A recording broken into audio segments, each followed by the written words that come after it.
Damen und Herren, wir haben ja das große Glück hier bei den Brinksen, dass wir die meiste Zeit des Jahres mit Engeln zu tun haben.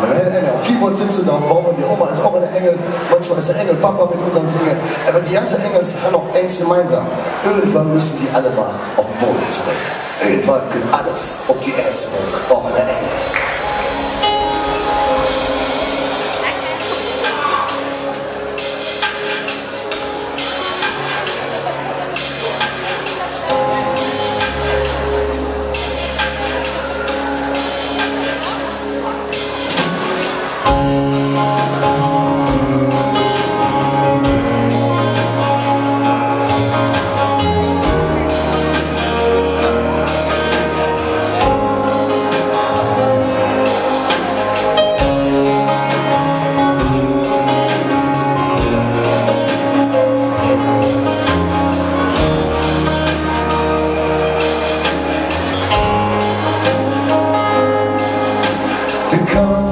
In de Wolken, wenn die Vögel am Boden stehen, dann ist ja nicht einfach so, durch ein Leben zu jung.